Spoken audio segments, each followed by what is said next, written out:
So good morning. Today we'll be discussing about the digital storage oscilloscope, that is DSOs.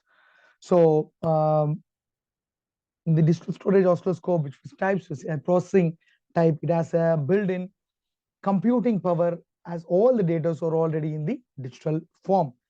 The inclusion of the interfacing and the microprocessors provide a complete system for information acquisition, analysis, and the output. And processing capabilities, which ranges from simple functions like average, area, RMS, etc., to the fast Fourier transform FFT spectrum analysis. And non-processing digital scopes like these are all designed to replace the analog instruments of both storage and the non-storage types. The basic working principle of DSO is similar to conventional scope with all simpler front panel controls.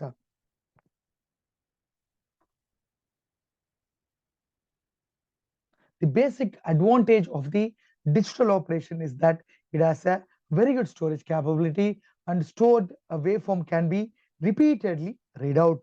And because this will be stored in one particular format where it can able to repeatedly we can able to read out. And the CRT, which is used as an ordinary CRT, which is not a storage type. The voltage and the time scale of the display can be easily changed after the waveform has been recorded.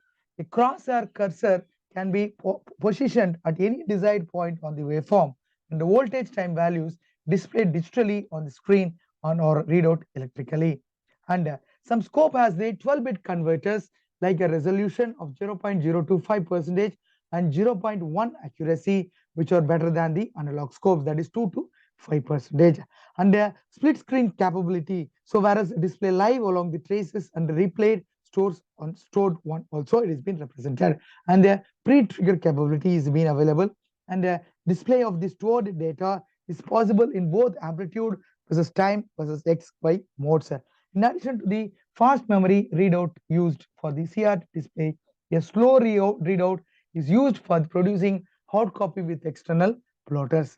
The analog input signal is digitized in a 10-bit A, D with AD analog to digital converter with a resolution of 0.1%, the frequency response of 25 kHz.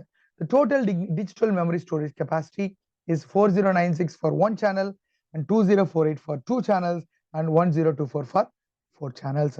And there are certain disadvantages of the storage CRT due to which there is need of the DSO. The disadvantage of storage of the CRT or the waveform can be preserved for finite amount of time only, and eventually the waveform will be lost.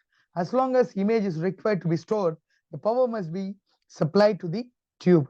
The trace obtained from the storage tubes is not fine as compared to the conventional oscilloscope tube. The writing rate of the storage tube is less than that of the conventional cathode ray tube. This limits the speed of the storage tube, and the storage cathode ray tube is very much expensive than the conventional cathode ray tube. The storage cathode ray tube requires additional power supplies. The only one waveform can be stored in the storage tube. The stored waveform cannot be reproduced on the external devices like the computer. And this is what the actual representation of the DSO, like the input attenuator towards the vertical amplifier, towards the sample and the hold circuit, and then toward the digital to analog to digital converter, and in the memory, and then towards the digital to analog converter, and we have a central control logic towards the sample and hold, and then the trigger circuit which is being connected through input attenuate vertical amplifier towards your control logic. And then once the data has been received data out from the memory to the digital to analog converter, and then to the vertical amplifier, and then to the cathode ray. In between the control logic towards the horizontal digital to analog, and then to the horizontal deflection amplifier. So vertical amplifier and the horizontal amplifier connect towards your cathode ray for the output.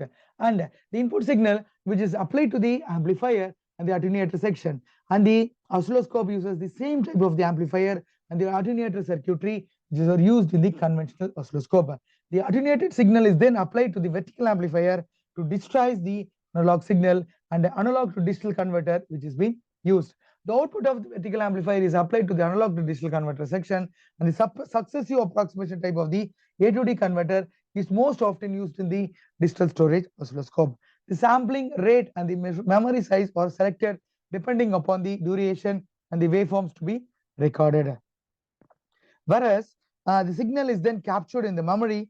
Once it is stored in the memory, many manipulations are possible as the memory can be read out of the without being erased. So the modes of the operation, like the for the DSO, is the roll mode, stereo mode, and hold or the save mode. When coming to the roll mode, it is used to display the fast varying signals and clearly on the screen. Store mode, commonly used mode and called as the refresh mode. And this input immediates a trigger circuit, initiates the memory write cycle, data transfer to the memory. When the memory is full write on this cycle stops.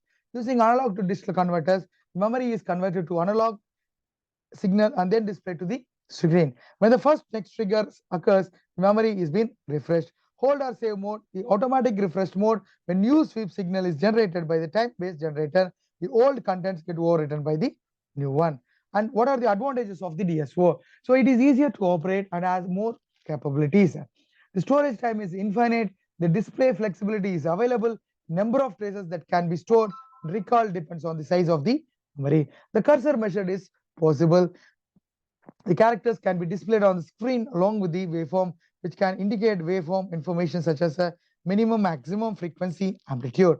Keeping the records is possible by transmitting the data to a computer system where the further processing is possible. Signal processing is possible, which includes translating the raw data into the finished information. Example, computing the parameters of the day captured signal like RMS, value, energy stored, etc. And so this is about your DSO. We'll see the other things in the next slide.